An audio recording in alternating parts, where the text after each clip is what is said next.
Why is this still a debate?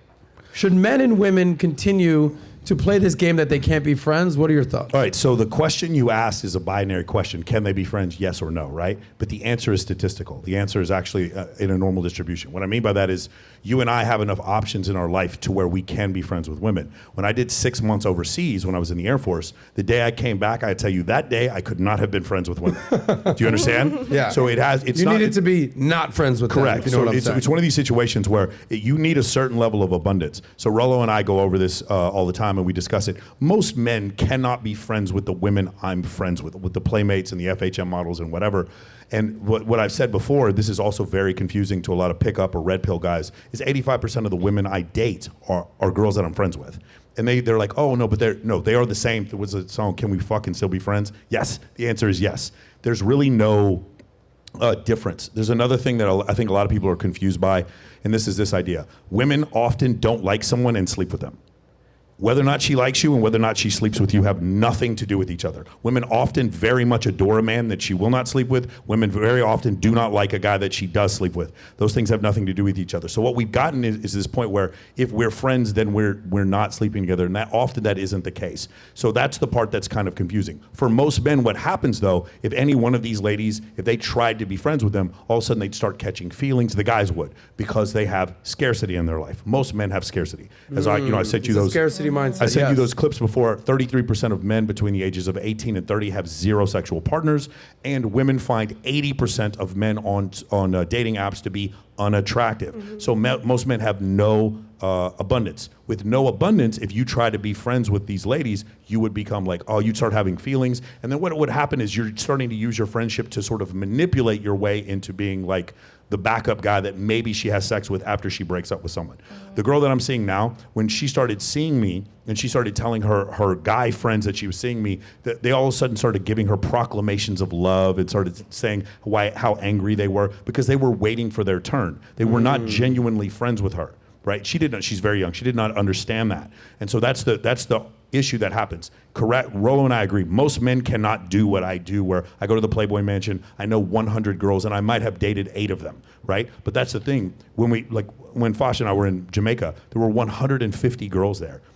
The likelihood of me trying to hook up with all those girls, it's ridiculous. It's absurd. Of course not. But I can be attracted to them. And then here's the other part where a lot of guys get lost. So for instance, because I used to manage a strip club, and because now I host the 2 biggest bikini competitions in the world, and because I also host the Babes in Toyland charity, which is the biggest influencer charity in Los Angeles, because of that, there's no possible way for me to get 150 girls to come to the Maxim party or Dan Bilzerian's party or something like that without having female friends. It's just not possible. And then the last thing I want to say is, fellas, if you're out there and you disagree with me, do this for a second. Find really attractive women that you know, friends with or not friends with or whatever. Ask them how they met the last 5 guys that they went out with. And the answer is always going to be, it's going to go like this. A girl introduced me, a girl introduced me, a girl introduced me, a girl introduced me, a guy introduced me.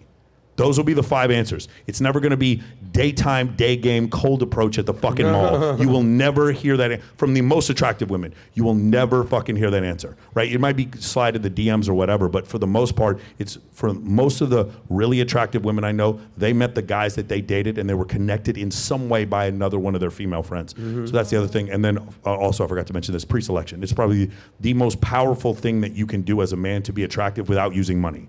The idea of pre-selection, or in psychology, it's called mate choice copying. That also comes from female friends. So there's just too many reasons to not, what's happened is these men try what I'm doing, but they're not ready for it. And so they get caught in their feelings. They start getting jealous because their female friends have boyfriends. And I never do that. I'm never go down that road. Let me process what you said, and then I'm going to ask the ladies their thoughts on this. You said initially, the first thing you said is not a binary option, meaning where are you on the status totem pole for a man? If you're on the bottom third of the totem pole, dude, you haven't been laid in a year. You'll take anything you can get. But let's say you're at the top and you've got options, right? Because what's better than having options as a man? Yeah, all right, I'm friends with her, I'm friends with her, I'm friends with her, I'm friends with her, I'm having friends with her. And the more options you have, the understanding, like you gave the example of 100 girls in the Bahamas, you're not going to sleep with all these girls. You have to be friends with them. Yeah, friends with benefits, in a larger context, will lead to better scenarios for you. Let me give a specific example for anyone who still has doubts. There's a girl named Masha Diduk, and previously it was a girl named Bianca Gezi who lives here in Florida, and they were the girls who found girls to come to Bilzerian's parties. They were friends with Dan. Masha has never had sex with Dan.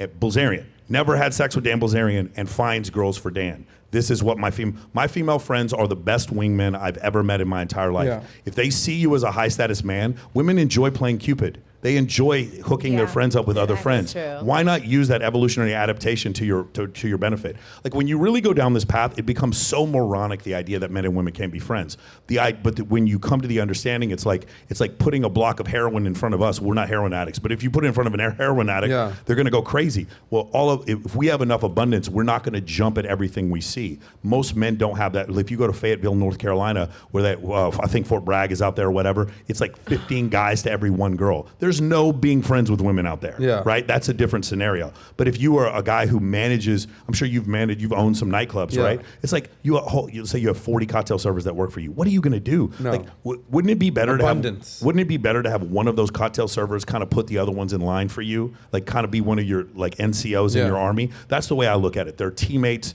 They're like NCOs or lieutenants in the army. Does that make sense? Yeah. When I go out, you know who I take with me? Girls. That girl over there. Hey, Being hey. Nat, wing woman over there. It's so true. So, all right, let's agree. open it up to the ladies. Brody, you work in nightlife. You're a very pretty girl.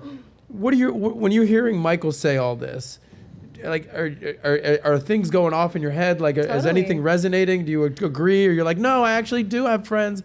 How are you hearing this? I actually completely agree with Michael, and we have something in common. I was also in the Air Force, but in Israel. Okay. And Shout out to the IDF. By the way. shout out to the IDF. When I was training male soldiers, they would look at me like water in the middle of the desert. Yes. Like they could not. So from the female perspective, we're really guarded when it comes to friendships with men because we're afraid, like he's just going to be nice to me now and then eventually he'll flip on me.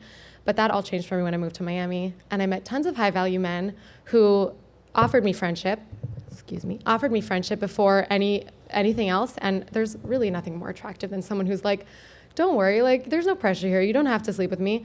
The only thing that I disagree with is the friends with benefits thing. Like for me personally, I think that the second that you introduce any kind of sexual contact into a friendship, there's no longer there's going to be expectations. I totally agree with you with that part, but I'm speaking from the man standpoint.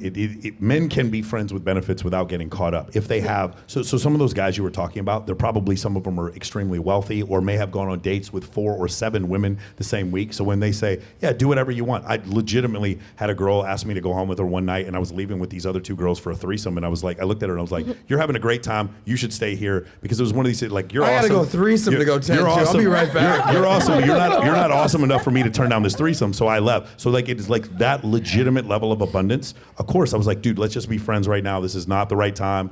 Go have some fun. Well, that's what I'm saying is Miami, I mean, people in Miami are delusional, for lack of a better word, just because they're living in a little bubble. Of course. Where everyone who can live here, if you're a man, the only way that you can live here is by being high value. Yes. Otherwise, you're not going to be here. Yeah. So it's different. What I love about Michael is that he says things in like a scientific level, but he also breaks it down into like I'm about to go to have a threesome level. So like there's like you can kind of do things. But here's how I'm processing this. Let's say you have money. Let's say you're a millionaire, right? And someone's like, hey, bro, you want to make $1,000? You're like, yeah, all right. Like you're not gonna rush to go do it. But let's say you're broke. And someone says, hey, bro, you want to go make $1,000? You're jumping on that opportunity regardless of what you have to go to. It's a scarcity mindset, or it's not even a mindset, it's literal scarcity, right? What do they say? Like when you're broke, you're poor. When you're poor, you do dumb things. Like you're willing to do whatever you need to do. Yeah, for sure. And that's how you kind of end up in trouble. So I totally understand that if you're at the top of the food chain, whether it's money, whether it's with women, whether it's friends with the status, access, you're not going to do anything out of the ordinary to completely Brody, shoot yourself in the foot. Have you ever dated a dude who was kind of in the circle? You knew him for a while and then later on started to see him? That's never happened? My first love, Yeah. my first boyfriend, before I moved to the States or anything like that, was my childhood friend. But I didn't really know him very well. I just grew up with him, and then I eventually. But do you understand like why I understand that also? But like working in a bar, have you ever seen a situation where people have been working with each other for a while and then they start dating after a while? I've seen people work together and then start hooking up. But Yeah, not so dating. so you understand what I'm saying, and I'm not saying it's not difficult. It is, but for some, especially for women, because they might catch emotions or whatever. But my point is, now when they're in the friend zone, you put them in the friend zone, and you keep going to these parties with 100 girls. Eventually, what happens is this girl who you've just known for a while. It's not that you didn't try to hit on her or you did. It's just you didn't have time. It was just. You go to the party with 143 girls. There's no way to do it. And then eventually you end up starting to date somebody that you didn't even know liked you or you liked them. Yeah. This is another thing. Like when you are waiting for a girl to give you the shot, that is the wrong attitude. When you are living your life of abundance, they just give you a shot because you didn't even notice. It is so crazy the way that works. So if you like that clip, click right here to watch another. Or if you want to watch the entire Soscast, click right here.